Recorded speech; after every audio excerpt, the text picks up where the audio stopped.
Estamos en la sala VIP de Periodista Digital para hablar, ya lo saben ustedes, del tema de la semana, del mes y casi del semestre, que es el juicio contra Daniel Sancho en Tailandia. Se ha convertido casi en un culebrón, aunque a veces esto suena un poco frívolo, pero es verdad que los propios medios, no sé hasta qué punto hemos alimentado esta cosa del culebrón, pero para analizar a los protagonistas, analizar lo que está pasando, analizar no solo a los protagonistas, sino también a los secundarios de toda esta historia, que a veces son los grandes olvidados, tenemos a una buena amiga de la casa con nosotros, a Lara Ferreiro, que ya en otras ocasiones nos ha ayudado a entender todo lo que está pasando. No se recordarán que en su día nos contó, nos ayudó a entender el perfil de Daniel Sancho. Ahora conocemos más detalles de eso y algunas cosas, la mayoría se han revalidado. Lara, muchas gracias. Hola, qué ilusión estar aquí otra vez contigo y con, vamos, toda la gente de aquí, que sois maravillosos. Me encanta estar aquí. Y ahora encima hemos mejorado en iluminación todavía. Bueno, es que esto es una fantasía y los colores, vamos, qué bonito lo tenéis todo. Consigan que hasta yo salga medio bien. O sea, que tú eres preciosa. Imagínate el éxito que han dado. Lara, ¿has visto el documental de HBO? Porque vamos a empezar por ahí. Bueno, estoy ahí con él. He visto sobre todo trocitos del documental, y bueno, lo que dicen es que esto es puramente facturar,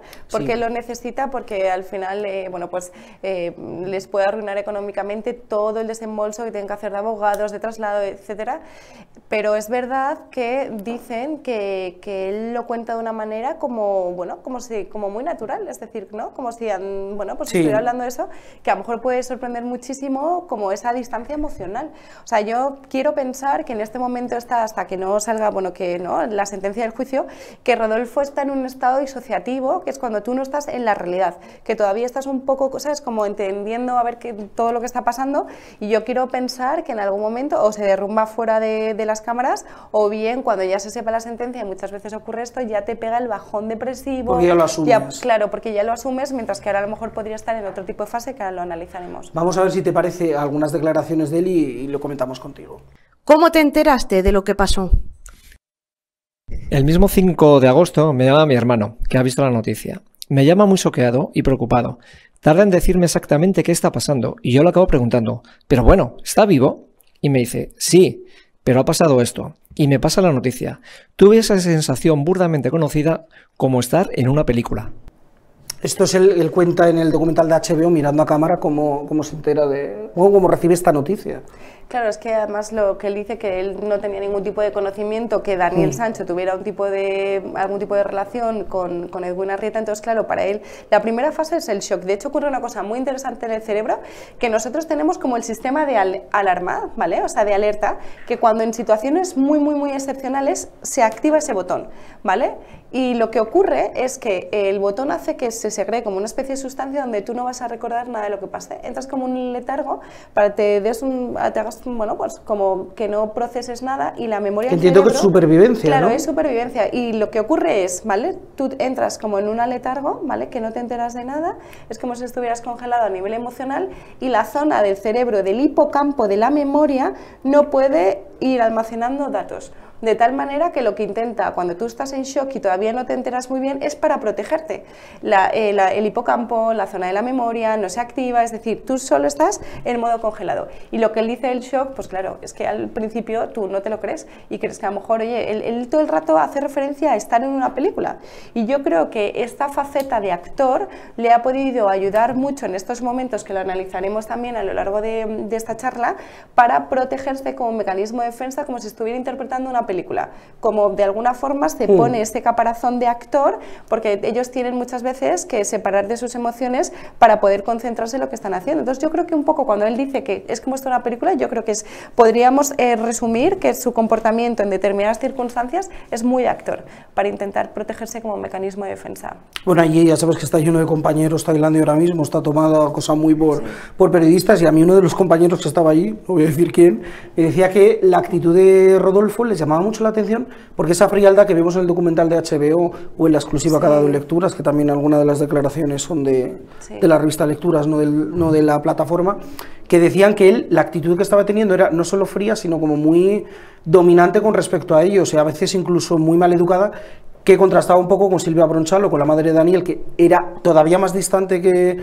Rodolfo, pero dentro de la distancia era como muy educada, era como yo, si puedo, entro por un lateral y ni me veis, y de hecho, de ella está viendo muchas menos imágenes en Tailandia que de Rodolfo. O sea, yo creo que Rodolfo, o sea, él tiene como un plan trazado en su cabeza de voy a hacer esto, optimismo, una serie, ¿vale? Como buen actor y buen tal, porque es muy difícil de gestionar todo esto, pero yo creo que él como que tiene esa actitud más de tipo optimista, pero ¿qué ocurre? Que en el momento que ocurre algo que él no tiene previsto, por ejemplo, que los periodistas le dicen alguna cosa que le incomoda, tal, tiene una reacción que es la agresiva defensiva. Se llama así, la agresiva defensiva es un tipo de reacción cuando te dicen algo que no te gusta, o cuando no quieres escuchar según qué cosas y no controlas el medio, se te acaba la paciencia, se te activa la zona de la ira y respondes de una manera que yo creo, de verdad, que es fruto, quiero pensar por todo lo que está pasando, que él no es así, porque, claro, al final tu hijo se puede, ¿no? O sea, las consecuencias pueden ser letales para tu hijo, entonces quiero pensar que es fruto de esto, pero en cualquier caso no tiene que olvidar que él es actor y que tiene que cuidar a la prensa, que están ahí, que gracias a la prensa también hace que esto sea mucho más mediático, claro, y que de alguna forma, oye, pues a lo mejor que él cobre. Esté más, claro, y esté más respaldado. Entonces yo creo que está o muy mal, no sé, muy mal emocionalmente, y esa agresividad no la beneficia. De hecho, a mí hay gente que me ha escrito por Instagram y me han dicho, se me ha caído un mito con Rodolfo. O sea, es decir, que la imagen que está dando a nivel social, yo creo que no le está beneficiando nada. Yo he tenido que analizar en televisión cómo él dijo, esto lo podemos ver como una desgracia o como un reto, pero cómo vamos a, ¿sabes? Palabras muy desafortunadas, y yo quiero pensar que es fruto de este dolor. De hecho, hay mucha gente que le caía muy bien, y a mí me han escrito en Instagram, Rodolfo es un chulo, o sea, cosas muy, muy negativas. Claro, y además, yo creo que se da una circunstancia también que es... una cosa son las declaraciones espontáneas que te pillan en la entrada. Entiendo que además hay que ponerse en la piel, que en un juicio en un país tan distinto como es Tailandia, jugándote la vida directamente ante un tribunal, tiene que ser complicado, pero claro, en un documental sorprende más porque hay una preparación previa, no es... Claro. Me pillas a salto de mata. O sea, yo lo que quiero pensar es que en el documental está en esta fase, ¿vale? O sea, está en fase de mecanismo de defensa, y yo creo que esto de alguna forma voy a interpretar, ¿vale? De puertas para afuera, como, ¿vale? O sea, fuerza, optimismo, porque él realmente a lo mejor cree que, oye, que su hijo se puede librar, o yo creo que él en su fondo piensa que hay esperanza. Al tener esperanza tú estás en modo caparazón, en modo lucha. Y esto siempre, a mí mucha gente me dice, hasta que no salga al juicio no me va a derrumbar porque yo tengo esperanza. Se ha agarrado a eso, mientras que Silvia tiene otro perfil que analizaremos después. Entonces, esa frialdad hace que no conecte con sus emociones, porque es que si no, te destroza. O sea, incluso Rodolfo en el juicio lo que está haciendo es, buscando los papeles, está interviniendo con Daniel, y ellos están entre los dos como si fueran abogados. Daniel nervioso, que le dio las declaraciones en plan, papá, dame los papeles. O sea, Rodolfo está en modo, voy a proteger a mi hijo, modo salvador, modo de esta causa es común y yo por mi hijo lo que sea, y está sin derrumbarse. Está en modo esperanza, y luego yo creo que toda la formación que tiene de actor te ayuda mucho, porque es como si interpretaras como una especie de película que todavía no es de forma real, y entonces al final ese mecanismo de frialdad le está ayudando. ¿Qué pasa? Que no es real, porque luego cuando haya la sentencia, etcétera, todo lo que a lo mejor no ha llorado o ha llorado en su casa, va a venir el bajón real, viene después siempre de la sentencia en estos casos. Hay gente que lo tiene antes, como Silvia Bronchalo probablemente, y él lo tendrá después. Entonces, claro, no se entiende, porque lo más normal sería la actitud de Silvia, o a lo mejor la más frecuente. Entonces, por eso mucha gente que esto lo ve como frío, que prepotente, altivo, le están poniendo todos estos calificativos, pero al final es un mecanismo de defensa, porque es que su hijo pues está jugando la vida. Entonces, bueno, pues en este caso yo creo que habría diferentes padres que reaccionarían de diferentes maneras, pero creo que si él empatizase un poquito más, ¿sabes? De a lo mejor derrumbarse de forma real, y con la propia situación, porque a veces es lo que dices tú, a mí me da la sensación de que no es consciente. No hay empatía, pero yo creo que es por el estado disociativo en el que está, o que podría estar, y que luego le dará el bajón una vez que sea la sentencia, porque él se ha agarrado a ese 1%. Eso es cuando la gente no asume que tu ex te ha dejado, y tú dices, bueno, seguro que volverá. Y eso hace que tú estés en modo, en plan, lucha, supervivencia. Es esperanza, ¿no? Al fin y al cabo. Es esperanza. Y eso es lo que les podría estar pasando a Rodolfo. No. Es la esperanza, se ha cogido eso, de hecho lo analizaremos a nivel corporal, porque es que claramente normalmente tiende a eso, que a lo mejor tú dices, oye, pues es que todos los hechos, ¿no? Porque además a Daniel Sancho se le acusa de 3 cosas, 3 delitos, y él solo ha reconocido uno, que es el delito de asesinato premeditado, el de hacer desaparecer el pasaporte de Edwin Arrieta, y luego el de descuartizamiento, y él solo ha reconocido descuartizar. Que poca gente lo tiene en cuenta. Que esto es importante que la gente lo sepa, que no es lo mismo el asesinato premeditado en el Código Penal que un descuartizamiento, en plan, yo no le quería matar, fue una pelea, pero luego descuarticé, que eso es diferente. Por eso se han agarrado a... Que en España es verdad que eso es profanación de cuerpos, se suele llamar, y no tiene el peso de... Pero claro, en Tailandia no es el mismo código. De hecho, la destrucción de documento en Tailandia es un delito penado, aquí no. Es verdad, que es... Incluso en Tailandia son de corte budistas, donde ellos piensan, o sea, que la motivación, que por ejemplo en España, ¿no? En plan, ¿por qué mató? Pues mató por miedo irracional, mató porque estaba presionado, eso sí que puede ser un atenuante, un eximiente, mientras que Tailandia es que no juegan con, o sea, esto de la motivación, porque dicen es que no se mata, no hay motivación para matar en ninguna circunstancia, si estás puesto en una base de denuncias. Vamos a ver 3 declaraciones más de Rodolfo Sancho en ese documental de HBO. ¿Sabías que Daniel estaba en Tailandia? Sí, me dijo que se iba a hacer un Muay Thai, a probar la cocina tailandesa, a hacer sus vídeos de cocina. Dentro del shock y de la estupefacción, porque obviamente Daniel no tiene ese currículum de criminal o de delincuente, era todo muy extraño. Yo, en general, reacciono bastante rápido y me pongo a ello. Llamo a la embajada. ¿A tu chica? ¿Cómo se lo cuentas? Pues le digo, mira, ha pasado esto. Los ojos como platos. Tiene una reacción de absoluta estupefacción y empieza el show. ¿Tú cómo reaccionarías? Mi primera reacción es de estupefacción y de no creerme a pies juntillas lo que me están contando, porque no cuadraba nada. Todo era muy extraño. Al día siguiente consigo hablar con él, cosa absolutamente estrambótica porque le dejan tener el teléfono, y él me cuenta lo que ha pasado. Está en un estado de shock importante. Me cuenta que ha tenido una pelea con un tipo del que yo no sabía nada y que acaba de una forma trágica. La conversación no fue muy larga, pero no hacía falta más. Yo ya sabía lo que tenía que hacer desde el principio. El objetivo era claro. Al final, soy padre luchando por su hijo y creo que ese es el gran motor para no caer en una depresión o en la angustia. Toda mi energía tenía que ir a ayudar a mi hijo. Claro, ahí vemos como Rodolfo dice un poco lo que nos adelantabas tú. Mi motivación es la situación en la que está mi hijo y lo tengo que salvar. Que eso explica un poco el por qué no le vemos tan abatido. Tiene un objetivo, que es salvar a su hijo. Claro, lo más importante es que tú como padre encuentres tu motivación, pero siempre tiene que ser una motivación positiva, porque fijaos que él dice en esas declaraciones, que es lo que estamos anticipando, no quiero caer en una depresión, no quiero caer en una tristeza. Él evita sentir emociones desagradables, porque se ha agarrado a la fase esperanza. Esto es como cuando la gente, por ejemplo, para que nos entienda, cuando te dan un diagnóstico de cáncer, hay 4 formas de afrontarlo. Gente que dice, Dios mío, me voy a morir, y ya cae en una depresión y no lucha. Gente que dice, bueno, venga, pues vamos a intentar cuidarnos más que nunca. Bueno, entonces se agarran a la vida, y luego otro tipo de reacciones, ¿no? Entonces, Rodolfo ha hecho exactamente esta. Se ha cogido la esperanza y está en modo ejecutador, protector de su hijo, y entonces muy operativo. Pero esto no implica que después de que se conoce la sentencia, esa fase de depresión que he intentado a lo mejor evitarla, o bueno, de tristeza muchas veces, que le venga después, porque ahí ya no hay más, tú ya no estás en modo lucha, estás en modo pues aceptar una sentencia con todo el futuro complejo que le podría venir a su hijo. Hay un momento en esas declaraciones que hemos visto hablando de su actual pareja, de Xenia, que es la gran olvidada de toda esta historia. Cuenta a tu chica cómo se lo cuentas, él dice, le digo, mira, ha pasado esto, y ella se queda con los ojos como platos, tiene una reacción de absoluta estupefacción y empieza el show. Ya, me hace gracia lo del término empieza el show, no sé a qué se refiere, si al hecho de nos metemos ya en este lío de hoz y coz, o al hecho de que para ellos lo ven de manera, como dices tú, disociada, no lo sé, pero Xenia es verdad que es la gran olvidada. Afortunadamente los medios no la están atosigando, que creo que es lo que hay que hacer en este caso, porque ella ha optado por ese segundo plano, pero a ella también le tiene que estar afectando. Bueno, por supuesto. De hecho, ¿por qué podría haber una posible crisis o presunta crisis entre Xenia y Rodolfo?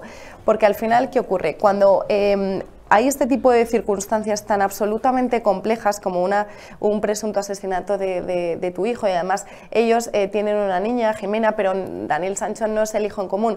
Muchas veces hay muchas discrepancias, pero del tipo de no, pero no te vayas a Tailandia, pero ahora no, quédate con nosotros, pero me tienes que también hacer caso a mí. O sea, muchas veces tú tienes empatía con la circunstancia, pero son muchos meses donde a lo mejor tu pareja está absolutamente disociada, donde, claro, tú intentas intentas darle un apoyo, pero llega un momento también que dices, joder, ¿yo qué, no? Entonces, ¿qué pasa? Que puede haber problemas económicos, entonces, claro, pues también haya, ¿no?, de alguna forma reproches, pueden funcionar de dos maneras, que se unan más que nunca, ¿vale? Y que vayan a una y que refuerza a la pareja porque hay un apoyo incondicional y máximo, pero eso no es lo normal es que haya las parejas que tienen conflictos por esto, porque el tema económico, el tema emocional, el que va a ser el futuro, todos, es que es muy difícil, porque además Rodolfo ha tenido que ir muchas veces a Tailandia, mucho tal, entonces claro, tú también te sientes muchas veces como muy mal o impotente, que no sabes qué hacer, cómo ayudarle, y esto normalmente hay tres tipos de crisis en pareja: las estructurales,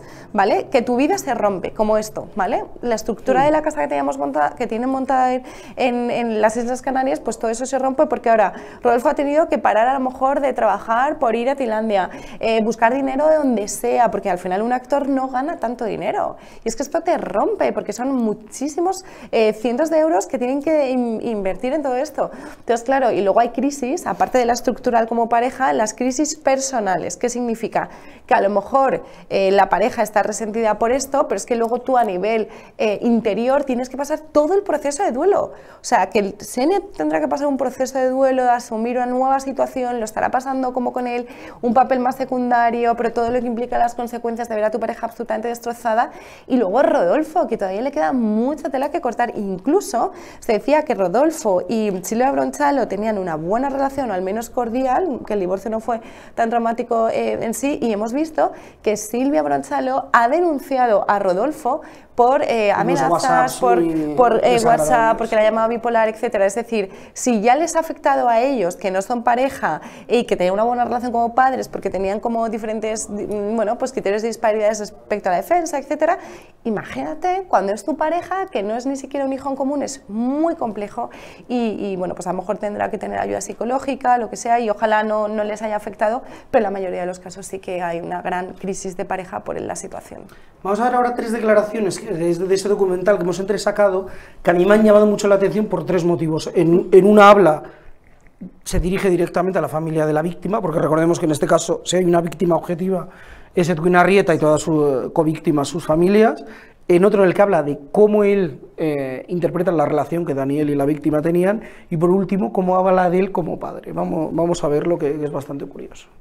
Me solidarizo con las emociones de la familia. Puse un mensaje a la familia de Edwin diciendo que sentía mucho su pérdida y que no sabía cómo se había podido llegar a esta situación. Sabía que a Dani no le hacía falta dinero, pero siempre viene a tener más si te gusta hacer algunas cosas o salir a cenar a algún restaurante. Fui un padre joven, con 19 años. No tenía la madurez que tengo ahora, pero no me voy a culpar por algo así. Las cárceles del mundo están llenas de padres e hijos. Tuve que empezar a luchar muy pronto por él, por sacarlo adelante, y eso hizo que mi carrera empezase con fuerza. Parte de mi carrera se la debo a él. Pues ahí están esas declaraciones. A mí, iba a decir que las que más me han sorprendido son las de la familia, pero si soy honesto conmigo, me ha sorprendido más las segundas que hemos leído y visto, son en las que habla de la relación que él intuye que Daniel tenía con Edwin. Claro, bueno, en este caso, o sea, la frase que dice que, bueno, al final, oye, que siempre que Daniel nunca ha tenido problemas económicos, bueno, presuntamente lo que dicen que Edwin le dio a Daniel 250.000 euros para hacer, bueno, un restaurante conjunto en Madrid y tal, ¿vale? Y que fue por dinero porque no le quería devolver el dinero a Edwin, y que por eso hubo, ¿no? Eso presuntamente fue así. ¿Qué ocurre? Que, claro, hay perfiles que es muy importante entender en estos casos, que te voy a plantear y os voy a plantear también a los telespectadores, ¿vale?, las opciones que tenemos respecto a Daniel Sancho para entender estas declaraciones también de Rodolfo. Es decir, está una persona psicótica que no está bien, que tiene problemas psicológicos, ¿vale? Entonces no diferencia la realidad de la ficción, y entonces hace cosas, pues con drogas, mata, bueno, pues personas que no están bien, que aquí, por ejemplo, en España, si una persona no está bien, esto puede ser un atenuante o un eximente, ¿vale? Porque tú no, pues tienes problemas psicológicos graves. Esa es una opción, que eso es el psicótico. psicótico. Luego está el psicópata, ¿vale? Que es una persona, y aquí hay de dos tipos. Está el psicópata integrado, ¿vale? Que son personas que viven entre nosotros, viven, ¿vale? Conviven, pero son personas muy frías, muy calculadoras, que instrumentalizan a otras personas para dinero. Sobre todo la motivación suele ser el dinero, es decir, pues personas que tienen mucha belleza, mucho carisma, y entonces ven a los demás como proveedores de dinero para sus fines, ¿vale? O sea, al final el lema en su vida es el fin justifica los medios, entonces siempre al final con ese encanto consiguen todas las cosas. Suelen tener muchísima frialdad emocional, no sienten nada y piensan que están por encima del resto. Estas personas suelen ser infieles crónicos, ¿vale? Que al no tener ningún tipo de empatía te da igual engañar a tu pareja, te da igual engañar a los demás, porque para ti lo importante son tus ganancias, siempre son las ganancias, ¿vale? De hecho, en España, bueno, datos de Ashley Madison que siempre damos aquí, 1 de cada 3 españoles han sido o no serán infieles, es decir, que a día de hoy, ¿vale? Es una cosa como muy habitual. Pero claro, hay un engaño, entonces, digamos de alguna forma, en el momento en que tú quieres cortar esa relación con esa persona que a lo mejor te da dinero, hay diferentes formas de cortar. ¿Dónde se ve muchas veces que esa persona tiene rasgos pues psicopáticos, rasgos tal? La forma en que hace las cosas, ¿vale? Y luego estaría el psicópata criminal, que son personas, pues asesinos en series, que, bueno, pues cometen delitos, muchas veces pues por el tema sexual o tema de dinero. ¿Qué pasa? Que en Estados Unidos ha visto, que a mí me parece muy interesante siempre aplicar las leyes de la neurociencia, que son cerebros incurables. En Estados Unidos no salen de la cárcel, es decir, tienen cadena perpetua porque saben que una persona que ha violado puede volver a hacerlo en menos de 6 meses. Entonces esa psicopatía tiene unos rasgos que no sienten ni culpa, ni empatía, ni razonamiento moral. El caso de Daniel Sanson nunca vamos a saber su perfil exactamente, no porque exacto, porque allí no se hace lo que en España llamamos informe pericial forense, que es analizar todas las características psicológicas, qué tipo de, si no tiene nada, si es un psicópata, si no, si es un psicótico, porque allí no lo hacen, porque como tampoco hay motivos para matar, entonces nunca lo vamos a saber, pero en cualquier caso la relación que tenía, porque no hay que olvidar que él tenía una novia llamada Laura, ¿no? que la llaman Laura, que se supone que después de quedar con Edwin en Tailandia iban a hacerse un viaje por el sudeste asiático, o sea, por el sudeste asiático, y le iba a pedir matrimonio. Es decir, entonces claro, al final esa, bueno, pues tenía ahí como diferentes vías. No sé si a lo mejor Laura representaba esa fachada social, pues que con tu novia, no sabemos qué, ¿no? En este caso, que es lo que pasaba entre ellos, pero desde luego la instrumentalización en muchos perfiles es muy habitual y el fin justifica los medios, el tema económico pues siempre suele estar por ahí. Claro, dices, no sabemos qué relación había entre ellos, pero recuerdo lo que dice en esto que hemos escuchado Rodolfo, dice no le hacía falta el dinero a Daniel, pero siempre viene bien más tener más si te gustan hacer alguna cosa, o salir a cenar a algún restaurante, como diciendo, bueno, entiendo que lo hiciera por esto. Pero es bueno, que, llama la atención, pero es que esta es la ambición, es decir, claro, o sea, al final, ¿qué pasa? Que también es reconocer, perdona Lara, de manera sucinta el tipo de relación que había entre tu hijo y Edwin. Es que, ¿sabes qué pasa? Al final yo creo que Rodolfo intenta evitar la culpa de que sería muy normal, en plan, yo como padre he podido influir en una mala educación, no he estado ausente, ¿vale? Entonces, como no quieres sentir culpa, vas a intentar justificar todo, ¿vale? En plan de, oye, pues si a lo mejor tu hijo es ambicioso y quiere el dinero y a lo mejor, no sé si Rodolfo en este caso es ambicioso como él, de yo quiero más de tal, lo justifica, o sea, es que, ¿sabes qué pasa? Que al menos de cara a la galería hay una justificación total con todo lo que ha hecho. Claro, yo como madre, ¿sabes? Quizá sería más tipo Silvia Bronchalo, en plan, aquí no gana nadie, tal, pero esa defensa tan absoluta, sin ningún tipo de culpa hacia lo que ha hecho tu hijo, yo creo que públicamente, o sea, yo le si Rodolfo fuera a mí, ¿vale? O sea, yo le tuviera que asesorar, le diría, mira, como psicóloga te digo, sé que es muy difícil y sé que nadie se puede poner en tu situación porque es algo que te destroza la vida, pero es importante, muchas veces, es mejor que tú saques lo que tienes y derrumbarte y decir, oye, mi hijo no lo ha hecho bien, esto no gana nadie, como está diciendo Silvia tal, porque conectas muchísimo con la empatía. Entonces, claro, ¿qué pasa? Que estas frases dejan a todo el mundo muy choqueados porque dices, hay que tener cuidado con lo que estás diciendo porque de alguna forma es como justificar según qué cosas, y yo creo que eso no beneficia a nadie. Vamos a ver la actitud en unos gráficos que la propia Lara nos ha preparado, porque Lara es otra cosa no, pero trabajadora es un rato, pero vamos, un rato largo. Nos ha preparado ahí unos gráficos que estamos viendo sobre, para analizar un poco la actitud, ese lenguaje no verbal que siempre viene bien conocerlo, porque es verdad que a veces la boca dice una cosa y el cuerpo dice otra. Bueno, esto es fascinante. Vamos a analizar 4 imágenes, ¿vale? Que lo quería comentar contigo y con todos vosotros. Bueno, este es el día 1, ¿vale? Las frases que dicen de Rodolfo es que todo, ¿vale? Que salga todo bien, bien, gracias por el interés, ¿vale? Es que, vale, todo esto, actitud positiva, confiado y sonriente. Si os fijáis, siempre hay que analizar la postura. La postura es hacia arriba. Hacia arriba es como, de alguna forma, orgullo de estar, ¿sabes?, ayudando a su hijo, de que está ahí como padre, ¿vale? O sea, lo normal sería normalmente suele ser, pero yo os digo, hay muchas formas de afrontar esto, que es muy complejo, hacia abajo, como de una forma mucho más recogida, encorvado, ¿no? Más de encorvado. Luego, los ojos están así, ¿vale? Aunque tiene siempre las gafas, que yo creo que las gafas le ayuda a disociarse y a protegerse, siempre va con gafas, igual que la madre, ¿vale?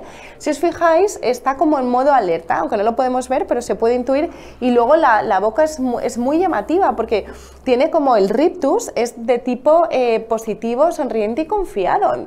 Con lo cual aquí vemos la esperanza, porque si no, no la tendría, y tendría una forma mucho más rígida, la boca mucho más apretada, ¿vale? Sí que es una sonrisa más de tipo circunstancial, pero yo creo que él se ha puesto una coraza de vamos a luchar y aquí no pasa nada. Entonces, esto es muy llamativo, ¿vale? Alguna vez mira hacia abajo, pero son las ocasiones menores, con lo cual esto llama mucha atención porque quizá pues no, en este momento pues no está derrumbado, sino está confiado, y yo creo que él realmente cree que su hijo puede, bueno, pues puede tener esperanzas de que no tenga un fatal desenlace.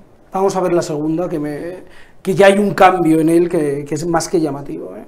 En el del día 2 del juicio, ahí estamos. Bueno, esto es súper sorprendente, ¿vale? He cogido el momento de al salir del juicio, ¿vale? Y él dice en plan, pues...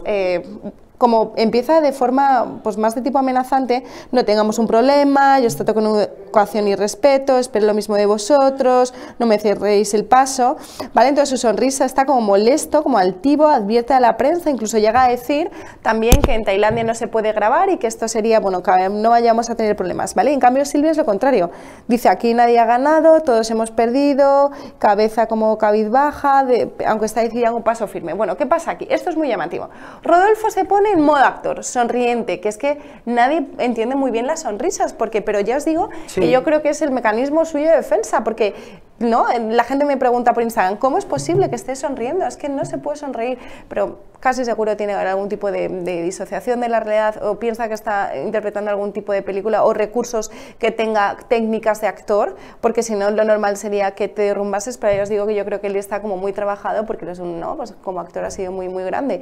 Entonces, luego, cuando en el momento que él tiene algo que no tiene previsto, o que no le gusta o tal, se pone en modo agresión, o sea, o agresivo, reactivo, ¿vale? Que reacciona, y ya ahí, si os fijáis en las declaraciones que hace, ya son más de tipo pues un poco amenazante. ¿Qué pasa? Que esto, aunque yo entiendo que está muy abrumado de verdad y que es muy complejo, tiene que agradecer a la prensa que estén ahí, porque gracias también a la prensa hace que esto sea mucho más mediático, que se presione más a las autoridades tailandesas de que, oye, que aquí desde España estamos mirando todo esto. Entonces, que ha hecho que Tailandia mire con lupa este caso. Que mira también. con lupa. Entonces, están ahí gastándose muchísimo dinero los medios de comunicación que les está ayudando, porque gracias a todo esto también hay una mayor repercusión. Entonces, estas cosas, Rodolfo, querido mío, desde aquí yo creo que no, aunque yo sé que estás muy abrumado, pero ahí tenemos que intentar hacer algún tipo de contención. ¿Qué pasa? Que ahí sale pues toda esa contención y esa de rabia, de ira. Además. Claro, es rabia contenida por todo lo que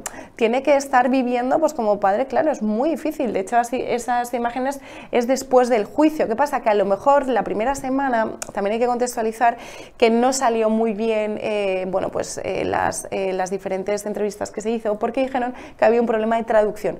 De hecho, Daniel se espera, o sea, estaba como en plan en la sala de por favor, me estoy jugando todo, hizo declaraciones de me estoy jugando la vida, por favor. Entonces Daniel cogía, no estaban además contentos con que estaban siendo excesivamente, por decirlo de alguna manera, que la traducción no estaba siendo bien, porque hay que bueno, ahora mismo están para mi gusto una cosa todavía más complicada, porque es pasar del tailandés al inglés, porque Daniel entiende perfectamente el inglés, pero esto lo ha elegido él, porque en un principio acuérdate que era del español al tailandés, que era lo que no les convencía. Claro, o sea, entonces, ¿qué pasa? Que aquí yo creo que también, como fue muy mal, o sea, cuando dice lo de la prensa, tal, que está aquí en esta reacción, creo que fue una sesión muy movida. creo que salió bastante mal, primero por las traducciones, que lo que tú dices, que es que no se entiende, no entendía, entonces Daniel se desesperaba y entonces ahora él en la segunda semana, que esto estamos en la primera semana, ahora ya es completamente distinto, está el inglés, Daniel está contento con las traducciones, entonces yo creo que también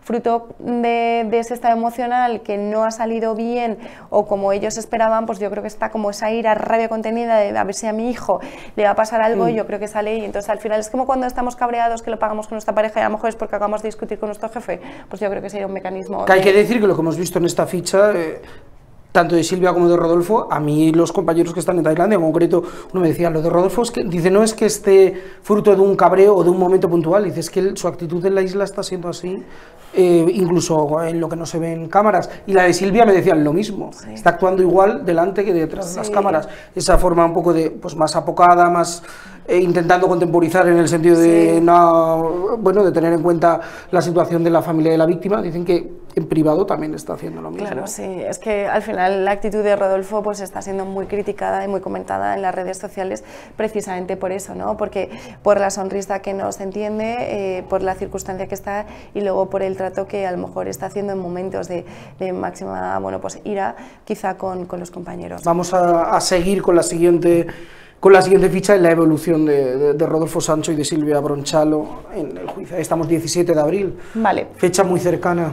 Claro, aquí ya avanzamos, ¿vale? O sea, Rodolfo está como una montaña rusa, ¿vale? Es decir, para arriba y para abajo, esto está, ¿vale? O sea, sube de la euforia o de la esperanza, de la ilusión, baja a la ira, ¿veis que, vale? Entonces, aquí tiene esa sonrisa, aquí volvemos otra vez, ¿vale? Aquí salió muy bien. Dicen que este día, el 17 de abril, ¿vale? Entonces, la cara es el reflejo del alma, está como mirando, no hacia abajo, pero es como hacia el medio, y eso es que está recordando, cuando nosotros miramos hacia el lado derecho, hacia el medio, recordamos lo que acaba de pasar en la sesión, ¿vale? Entonces, él está recordando como en plan, ha ido bien, he podido ayudar a mi hijo, porque él está siempre con los papeles, ayudándole y tal, entonces está ahí. De hecho, dicen que, por ejemplo, la actitud de Silvia en el juicio es completamente secundaria, está como apartada, nunca dice nada, lo único que hace es escuchar, entonces es muy diferente. Rodolfo está ayudando al hijo, incluso, bueno, interviniendo pues en todo lo que puede para ayudarle, y en cambio Silvia se mantiene en un segundo discreto plano.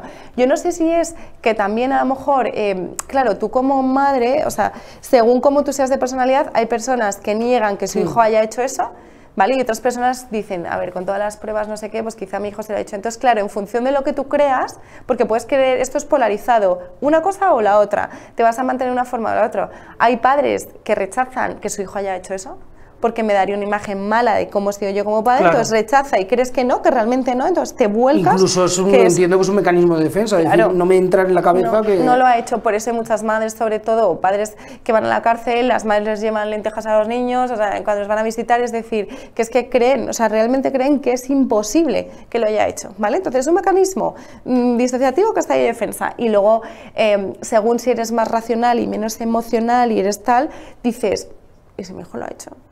Entonces, claro, como tú no sabes muy bien, ¿vale? Te mantienes en un segundo, que eso discreto plano, ¿vale? Ahí empieza un proceso complicadísimo, entiendo, ¿no? En el momento en el que das el salto de no me lo creo entra la duda razonable y después de la duda razonable pues puede que incluso analice. Horrible, porque te derrumbas como ser humano, como madre, como padre, en plan, sobre todo lo que más atasca es la culpa.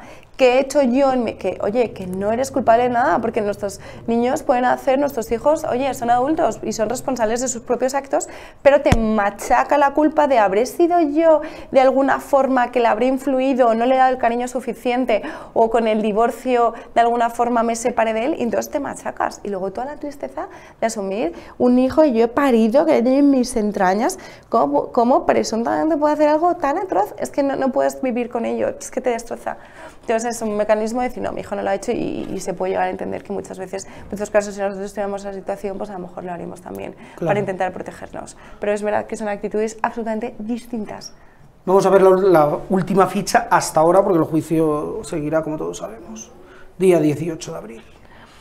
Bueno, aquí esta imagen ha sido muy comentada, ¿vale? También, que esto es del día 18, ¿vale? Al entrar, que, fijaos, Rodolfo, ¿vale? O sea, tiene como una actitud, si fijamos en su lenguaje no verbal, los hombros, siempre es como de que va a luchar, que está, ¿vale? Como preparado para lo que le digan y siempre las frases, vamos a ver qué pasa, hay días buenos y malos, ¿vale? Pero está como muy sonriente, dando los buenos días, es decir, ha dormido, está tranquilo, ¿vale? El día anterior salió muy bien, con lo cual esto también te animas, porque de alguna forma ya han solucionado los problemas de las traducciones, etcétera. Y luego al salir, ¿vale? Le han preguntado también, ¿vale? Y él ha manifestado, bueno, que siempre, o sea, que él siempre va a ser optimista, porque además se lo preguntan, con lo cual vemos aquí, que es lo que hablamos, que él realmente cree en eso y que su hijo y que va a salir, o sea, es que él tiene esa actitud, ¿no? De esperanza. En cambio, Silvia es que completamente distinta, o sea, es mira hacia abajo, se tapa con el pelo, y me llama los mucho ojos, la atención de no Silvia, le quiere ver. preguntan, ¿eres optimista? Y dice, no lo sé. Claro, La, es que la respuesta, además, con ese gesto de, pues, de es estar que destrozada. claro, es que es súper llamativo porque en este caso Silvia a lo mejor es una persona más racional y Rodolfo es más emocional y más, ¿no? Entonces, claro, ella muchas veces está el ¿y si mi hijo lo ha hecho? ¿Y si lo ha hecho de verdad? Claro, entonces, cuando te dicen, ¿tú estás ilusionado, estás optimista? Claro, no lo sé, es que claro, optimista ¿respecto a qué?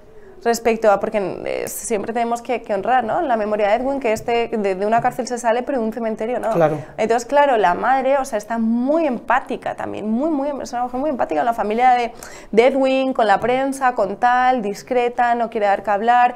Ella además al principio, cuando fue a Tailandia en agosto, colaboró con todo, con los papeles, con el niño, pero luego ya la defensa se dio por otro lado, ¿no? Entonces ya es muy difícil, ¿no? Pero sí que hay mucha empatía hacia ella y mucho dolor. O sea, Silvia muchas veces cuando entra al juicio también parece que, o sea, me da la sensación, por cuando analizo sus gestos, como que viene muy llorada, ¿sabes? Como que para ella, claro, el tener que estar ahí, porque al final te están acusando de algo, la fiscalía y los hechos, ¿no? Entonces, yo creo que ella está en ese momento de derrumbamiento y está incluso, no sé si en la sala habrá podido llorar, pero claro, dice, no lo sé, y luego además está como muy seria, con esas gafas de sol, mirando hacia abajo, que cuando miras hacia abajo también sientes mucha vergüenza y sientes mucha culpa. O sea, Silvia sí que de alguna forma que sería dañino para ella, pero no sé si se siente responsable de lo que la crianza con Daniel, bueno, que puede ser, es una fase, o sea, está el shock, luego están las emociones, culpa, ira, vergüenza, y luego está la esperanza, luego viene el miedo, luego viene la aceptación solo va a venir cuando haya la resolución, que va a ser unas semanas, y ahí sí que puede haber diferentes. ¿Qué pasa? Que el derrumbamiento de Silvia, a la hora de la presunta sentencia, podría ser un poquito menos en el sentido de que tú ya te has ido preparando. Esto es como cuando tienes una mala relación de pareja que sabes que se va a acabar y tú ya vas haciendo el duelo, y hay personas que hasta que no le dicen se acabó no han hecho el duelo, entonces son padres de la misma persona con reacciones completamente distintas, tanto a nivel juicio, a nivel no verbal, como a nivel psicológico. Aquí vemos cómo el ser humano, frente a un mismo hecho, por tu tipo de personalidad, por la forma de afrontar las situaciones que te vienen, cómo lo hacen tan distinto. En cualquier caso, su relación dice que está muy rota entre ellos y que cuando está en el juicio hay muchísima incomodidad, porque de alguna forma pues han tenido que pasarlo muy mal. Además hay que recordar que cuando se ha filtrado esos mensajes por los que ella ha denunciado a su exmarido, una de las frases que a mí más me llamó la atención por la carga que tenía era que le dice, si nuestro hijo está así de mal, él utilizaba otra expresión más gráfica, es por tu culpa. O sea, que daba la sensación de que a lo mejor en privado el discurso de Rodolfo Sancho con respecto a lo que ha pasado con su hijo parece que difería un poco. Claro, es que esto es muy interesante. O sea, a nivel psicológico, lo que ocurre es cuando tu hijo hace algo o presuntamente algo tan atroz, aunque bueno, primero hubo una confesión y luego ya ahora dice que es inocente pero o no es culpable, lo que ocurre es que está la culpa, ¿vale? La culpa es una emoción que te machaca y te destroza, en plan, has sido un mal padre. Entonces, ahí se hace varias cosas. Según tu personalidad, si eres más de tipo narcisista o te quieres a ti mismo, tal, en lugar de asumir responsabilidades o responsabilidades compartidas, haces una técnica, ¿vale?, que se llama culpabilización inversa, cruzada, ¿vale? Entonces, de alguna forma es porque tú, ¿vale? Esto mucha gente, cuando alguien hace mal, hay personas que piden perdón y asumen, oye, fruto de, ¿sabes?, de lo he hecho mal y pides perdón, y otras personas no. Entonces, ¿qué pasa? Que es muy común en procesos de este tipo intentar buscar el culpable. en plan, porque al final es un mecanismo que hacemos todos, en plan, pero ¿la culpa de quién es? Entonces, ¿qué pasa? Ahí es donde ellos pueden al final destrozarse y machacarse, y que se intenten culpabilizar, o no sabemos si Rodolfo intenta culpabilizar a ella y se le dice, oye, a mí déjame, que esto es de los dos, y ahí es donde empieza el proceso tan complejo, porque hay que buscar un culpable, pero hay que saber que esto ya lo dirá la resolución del juicio, y si tiene que haber algún culpable y que le condenen, en todo caso será Daniel Sancho. Los padres son víctimas indirectas, igual que siempre hay que recordar Edwin y su familia. Entonces, al final hay que intentar no buscar un culpable, porque entonces se van a destrozar como entre ellos, y toda esa fuerza psicológica la necesitan para afrontar la resolución que va a venir en 2 semanas de lo que haya. Porque ahora, ¿qué va a pasar? Vale, llegamos al 3 de mayo, bueno, dicen que ahora no saben si va a ser el 3 de mayo, 9 de mayo, bueno, es decir... El 9, yo hasta donde sabemos es el 9. Claro, se dicen ahí incluso que lo quieren alargar un poco, ha salido hoy al 3, bueno, en cualquier caso va a ser pronto. Claro, toda la fuerza que ahora, vale, o sea, cuando ya hay una resolución, normalmente ya no suele haber una lucha entre los padres, porque claro, ahora ya queda el camino del desierto, cuando se apagan los focos, cuando la gente se va en los medios, cuando ya es un camino, un desierto emocional lo que le queda. Claro. Porque ahora ya es, vale, imaginaos, ¿vale?, que le condenan, o sea, hay varias opciones, o cadena de muerte, ¿vale?, que en este caso luego lo que hablamos, te tendrá que declarar culpable, tal, para pedir el perdón, para que se lo dé el rey, con todo lo que implica, o cadena perpetua, es decir, que ahora lo que le vienen a estos padres después, porque ahora todavía están en fase de lucha, en fase de esperanza, en fase de alerta, de supervivencia, pero es que cuando se apaguen los focos, cuando ya sean años, que además tú me lo decías, el español que estuvo condenado, Arturo Segarra, sí. Claro, ¿cuántos años lleva? Lleva desde 2013, si mal no recuerdo. Es decir, 11 años, en una cárcel tailandesa. Entonces, todo lo que le viene a estos padres, pobrecitos míos, que es algo tan atroz y tan complejo, que ahí es cuando ya se apagan los focos, porque ya claro, cuando ya hay una resolución, ya es una lucha contra el tiempo de supervivencia. Y ahí es cuando realmente yo creo que van a ser el derrumbe total, y no sé si tendrán ayuda psicológica, porque los focos se apagarán y ya es solo esa lucha contra el tiempo de todos los años que presuntamente le espera, y ahí va a ser muy complejo para ellos, muy difícil. Para estos padres que la verdad que son víctimas indirectas también, independientemente de que cada uno la afronte, pues muy difícil. Recuerdo que cuando estalló todo esto y viniste aquí con nosotros y nos hiciste un perfil de Daniel Sancho, tenías muy claro que era un psicópata narcisista, nos dijiste, pero me llamó la atención, y ahora a tenor de cada vez conocemos más datos de lo que ha pasado, no solo eso, sino que en ningún momento calibraba las posibilidades de los actos, no en el sentido de calibrar el dolor que hacía, sino ni siquiera desde el punto de vista egoísta, de decir, pues, oye, es que en un país como Tailandia el destino que me espera es complicadísimo. Claro, o sea, a mí me encantaría hacerle un informe pericial forense para saber el perfil de Daniel, ya ahí que Daniel no tenga nada a nivel psicológico, que sea un psicópata o que sea un psicótico, eso nunca lo vamos a saber. Pero ocurre una cosa que yo, independientemente de este caso, lo he visto en otros casos, que nadie lo contempla, pero está el psicópata asesino vago. ¿Qué significa? Vago y torpe y tonto, que no quieren, o sea, no miran el código penal antes, piensan que no les van a pillar porque es un país, bueno, pues de medio pelo, o que se creen muy listos y muy guapos y que no. Entonces, claro, es que yo he visto en otros casos, sobre todo cuando viví en Estados Unidos, en Nueva York, que me encanta todo el mundo ¿no?, de la psicopatía, que tú decías, ¿cómo es posible que haya hecho esta persona este crimen? Porque es que es imposible hacerlo tan mal. Bueno, pues hay que saber que hay personas, oye, que es que saber que a lo mejor tienes que desmembrar la cabeza y las huellas para que no te pillen y tirarlas a un vertedero donde sea, o al mar, me da igual, o sea, eso no significa que controles bien las cosas. De hecho, muchas veces lo que se ha dicho, por ejemplo, volviendo al caso de Daniel, es que si él, en este caso, ¿vale?, que desmembra tal lo que sea y se va de Tailandia, como no hay convenio de extradición, nada hubiera pasado. Claro. De hecho, él le detiene el día 3 y el crimen es el día 1. Hay 2 días ahí de que le podía haber ganado. Si se hubiese trasladado a España, como bien decimos, no hay tratado de extradición con Tailandia, posiblemente se habría librado. Claro, es que estas cosas no se entienden y a la gente les parece, ¿no?, de una forma tan sorprendente, pero ¿cómo es posible que te quedaras en un país que tiene cadena de muerte, o sea, cadena perpetua o condena de muerte, Bueno, pues porque hay personas que piensan que no les van a pillar o que es que claro, hay que saber que hay muchos perfiles y hay perfiles también narcisistas que es que ellos se creen por encima del bien y el mal, que no les van a pillar porque se creen listos, porque a lo mejor a lo largo de la vida les ha ido saliendo pues todas las cositas bien. De hecho, hay otra cosa que si en el caso que Daniel Sancho volviese a España después de 8 o 9 años o que sea, ¿no?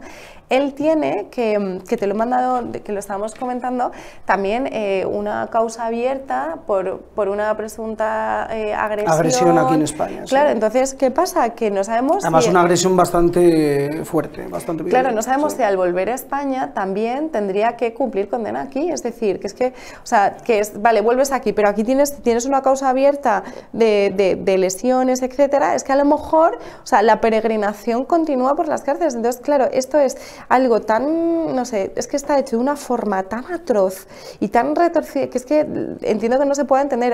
¿No? Leía el otro día en un sitio que decía una abogada, ¿no? Así como medio de broma, bueno, pues vas a un monte y le tiras, ya está, pues ha caído, ¿no? Pero bueno, es que hay gente que no sabe hacer según qué cosas y es que desgraciadamente esto nunca tendría que haber ocurrido porque ya os digo que no hay motivación para matar, o sea, claro, hay otras formas. partiendo de ahí, partimos de esa base, si una persona te tiene tan extorsionada, tantas vas y denuncias. Entonces, también hay que saber que hay personas que no saben hacer, que bueno, pues que no saben gestionar estas cosas y además es de una forma absolutamente para él, bueno, es que yo no sé si él en la cárcel tendrá algún tipo de remordimiento, pero no por lo que ha hecho, no lo sé, no por lo que ha hecho, sino por la torpeza de los hechos, en plan, te quedas ahí, te basta, luego además Daniel Sancho fue a la comisaría, sí. porque la hermana de Edwin le escribió por Facebook, en plan, por favor, mi hermano ha desaparecido, él fue ahí, entonces claro, no fue muy complicado, porque había una desaparición en Copacabana. Un cuerpo que se había encontrado. Y una declaración de una persona, entonces hilaron, o sea, porque es que de verdad es una cosa tan atroz que dices, es que no fue muy complicado, y además es que ahí, en Kopangan, que yo cuando estaba en Tailandia es que no matan, o sea, es que no había ningún tipo, eso es rarísimo. Y encima en Tailandia hay un procesamiento de basuras manual, entonces de repente, porque allí se mueren de hambre, no tienen dinero, o sea, no tienen comida. Entonces los tailandeses que no pueden, que están en situaciones de máxima vulnerabilidad a nivel recursos económicos, van a los vertederos a ver si pueden, de los hoteles, las comidas, pues eso lo encontraron. Y entonces de repente y la persona está, la chica, el hombre, viendo las bolsas de basura, se encuentran huesos. Y ha habido una desaparición, una denuncia, claro, es que todo... Sí, como me decía Mancatano, soy psicópata vago y torpe, es como una definición yo creo que esto, brutal. Claro, o sea, nunca a nivel racional vamos a poder entender, o sea, esto es, vale, todo a nivel teórico, pero a nivel emocional de cómo es posible que esto se haya hecho así y que esto haya ocurrido. Porque además es un caso que esta familia, Rodolfo, el padre, o sea, era una saga de actores muy querida en este país. Sí. O sea, Curro Jiménez, ¿no? Entonces, claro, es algo que dices, ¿no? Muchas veces, ahí también, luego es muy interesante ver el fenómeno social Daniel Sancho, porque hay un club de fans. Eso te quería preguntar, que me lo has comentado antes y me he quedado, bueno, no me sorprende porque ha habido otras... A mí me han escrito, si quiero participar y yo, bueno, ¿En serio? Sí, en Instagram hay un club que yo espero que se lo hayan quitado. Pero, ¿qué ocurre? Que también un perfil de bristofilia, que son sobre todo mujeres, que también ha pasado con Miguel Carcaño, se va a casar con una chica. El asesino de la Katana de Murcia también se casó con una chica. Yo es que no dejaré de alucinar, que dicen, qué guapo es. Alguien tan rubio y tan guapo no lo ha podido hacer. Y le hacen un club de fans, o sea, porque además piensan que si están con una persona así, como conflictiva, malote, les va a poder proteger. La falsa sensación de seguridad de a mí no me va a pasar nada. Pero claro, estas personas tienen un problema, porque claro, tienen muchas veces esa doble cara, que son contigo personas encantadoras, pero luego en cuanto empieza el ciclo del maltrato y la depredación, porque son personas muy manipuladoras. Pero existe la bristofilia, que es que te atrae el asesino. Pues y les hace club de fans, tal, y luego también la reacción, por ejemplo, ¿no? Que yo lo he visto en padres españoles, porque yo al final viene mucha gente a terapia, ¿no? Y hablo con ellos, entonces me dicen, ¿vale? Hay personas que dicen, madre mía, lo ha hecho tal, no sé qué, ¿no? No sé qué, pero bueno, todo es presuntamente porque no sabemos la resolución, y padres o madres que me dicen, es imposible, pues sí que lo ha hecho, porque piensa, fíjate, piensa, claro, si él, un niño guapo, criado en los mejores colegios, con dinero, tal, ha hecho esto, mi hijo, o presuntamente ha hecho esto, mi hijo podría hacer algo así. a ver si mi hijo de repente un día se le va a ir la olla y va a coger un cuchillo y va a matar a alguien. Entonces, claro, ¿qué pasa? Que como tú rechazas eso, a ver si tu hijo, vamos a ver, o sea, es que esto se gesta desde pequeñitos, es más complejo el desarrollo de este tipo de cosas, ¿no? Entonces piensas, no, no lo he hecho. Pero lo del club de fans a mí me ha dejado... Club de fans. Porque yo recuerdo la etapa de Twenty, ya tenemos una edad. Club de fans, Daniel Sancho. Y si os digo... que Carcaño tenía fans en Twenty, un club de fans. Club de fans. Pero es que si os digo, que yo os juro que digo, es que el ser humano se tiene que extinguir, los comentarios, ¿vale? Que había del tipo, ¿cómo era? Decía, no, ahora vamos a patrocinar cuchillos Daniel Sancho, tal. O sea, y tú decías, Madre a ver, mía. por favor, o sea, esto no es ninguna broma. O sea, vamos a ubicarnos, empatía, o sea, que ahora van a crear cuchillos Daniel Sancho para comercializarlos. Y yo decía, mira, es que de verdad el ser humano se tiene que extinguir. También quiero decir que yo creo, sí que entiendo que el factor del físico en esta historia ha influenciado muchísimo, porque recuerdo cuando en agosto del año pasado, cuando sale toda esta historia a la luz, las primeras imágenes que teníamos de él eran las del chico sin camiseta haciendo surf, chico guapo, pelo largo, y la primera reacción de todos era, no ha podido ser. Decías, bueno, y recuerdo a raíz de todo esto, ya cuando hemos sabido más datos y en fin, la historia se iba haciendo más compleja, el director de una de las 4 revistas importantes del corazón, no vamos a decir cuál, yo le pregunté, ¿por qué siempre que tratáis el tema sacáis en portada la foto que hemos visto 1000 veces del sin camiseta, con la melena, al viento y tal? Y él me decía, es que vende más. Sí, dije, leches. Sí. A ver, es que, o sea, la foto donde está esposado con el pelo así, es que parece que está rodando James Bond en Tailandia. Entonces, está el efecto halo, que es un efecto psicológico, que la gente guapa, ¿vale? O sea, tiene mejores trabajos, incluso los asesinos guapos tenían una condena de 7 meses menor. Por ejemplo, en el jurado popular en Estados Unidos se vio, ¿vale?, que hay varios asesinos muy atractivos. Yo además he visto las fotos, tal, y analizado todo eso para otra historia, y veías cómo, en plan, si era era una persona fea, poco atractiva, le condenaban más porque dices, es que esta persona, pues es que lo ha hecho porque en realidad está amargado con su vida, no sé qué, pero en cambio, si es guapo, dicen, no es posible que lo haya hecho, eso es efecto halo, ¿vale? Cuando la belleza distorsiona la realidad, es decir, tú estás una persona guapísima y dices, bueno, es que Brad Pitt seguro que es buenísima persona, porque está buenísimo, ¿no? Entonces, como que distorsionas tu belleza, hay gente que ve a una persona y le encanta, y entonces piensa, le atribuyes cualidades que no tiene, es buena persona, tiene éxito social, le va fenomenal en los negocios, porque la belleza es una carta de introducción, y es un efecto halo que mucha gente lo tiene, y es verdad que la foto de Daniel Sancho por la playa, con la melena al viento rubia, sus abdominales, pues claro, tú dices, es imposible, un niño que tiene 30 años, toda la vida por delante, que oye, pues si te estás torsionando, pues denuncias, tal, chef de éxito, no sé qué, no te lo crees. Es que no te puedes creer porque no se puede entender de forma emocional, no lo vamos a entender nunca. A nivel racional están los hechos que hablan por sí solos. De hecho, has señalado ahora lo de si te están extorsionando.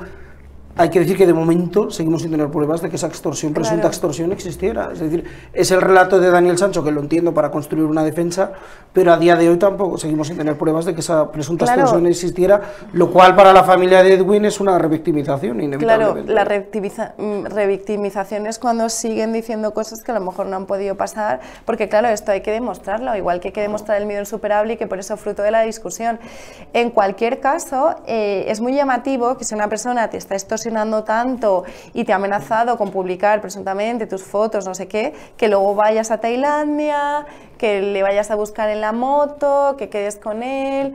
Claro, es que hay tantas cosas que no se entienden y no se van a entender nunca, y quizá no vayamos a saber nunca. Yo creo que en este caso nos vamos a quedar sin saber muchas cosas. Claro, y además como tampoco vamos a saber exactamente cuál es el perfil de Daniel Sancho, porque no se va a hacer un informe pericial forense, entonces todas estas cosas al final cada uno tendremos que encontrar nuestras respuestas respecto, porque yo creo que España está muy polarizada, y bueno, pues a raíz de la resolución yo creo que también a nivel social podremos a lo mejor ir procesando pues todo lo que ha pasado, porque esto también es un duelo nacional.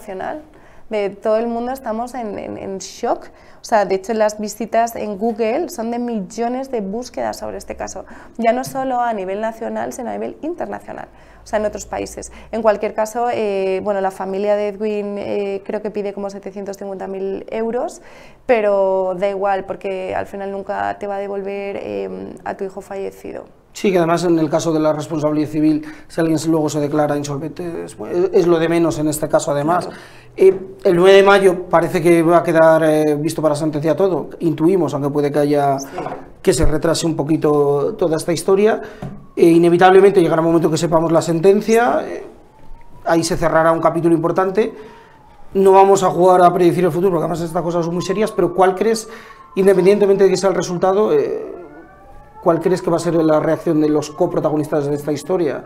Me refiero a Rodolfo Sancho y a Silvia Bronchalo, que son los protagonistas. Bueno, y si quieres hablar de Xenia también, que es la gran eterna olvidada. Sí, pues yo creo que en este caso será la madre un derrumbamiento máximo. De hecho, yo creo que está como aguantando, pero es que tiene muchísima tristeza. Luego el padre, no sé si hay dos opciones, o se derrumba o dice al final ha salido mal el juicio, las traducciones están mal y siempre va a creer en esa inocencia de su hijo. También es una de las opciones.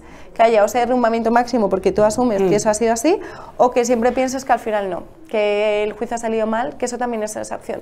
Y que entonces tú sigas en esa lucha, ¿vale? Y luego Xenia, pues os digo, es que la posible crisis también ella se va a derrumbar, porque claro, Xenia va a ser un espejo de lo que le haga Rodolfo. Si Rodolfo se hunde, ella también se puede hundir, o le puede intentar apoyar, pero es muy difícil el papel de ella y el papel de la hija que tienen en común, porque al final en esta historia tú eres, pues ella claro, tiene un papel secundario, pero es que ves que tu marido un día está arriba, otro día está abajo, no sé, incluso Xenia le aconsejará, por favor, cariño, cuidado con la prensa, que al final nosotros también somos del medio, somos actores, tal, claro. Y a lo mejor el otro como está en sus emociones, pero después de que se acaben los focos y que haya la resolución, para estos padres y para los padres de Edwin y para... O sea, creo que ahí viene el verdadero desierto. Ahí viene el camino complejo. Ahora mismo están en otra fase emocional, pero ahí sí que cuando ya la sentencia y ya se apaga todo y ya tú tienes una lucha con los años, porque ellos tienen 50, 49 años, pero claro, es que esto a lo mejor puede ser a los 60, a los tantos años y todo el rato además en las cárceles tailandesas también funciona con dinero, es decir, claro. Entonces todo lo que les de ahí también que quiera recaudar a nivel emocional les viene la cárcel emocional a todos. Pues veremos en qué queda todo esto, porque me temo que seguiremos hablando del tema durante muchísimo tiempo. Lara Ferreiro, gracias como siempre. Muchas gracias a ti.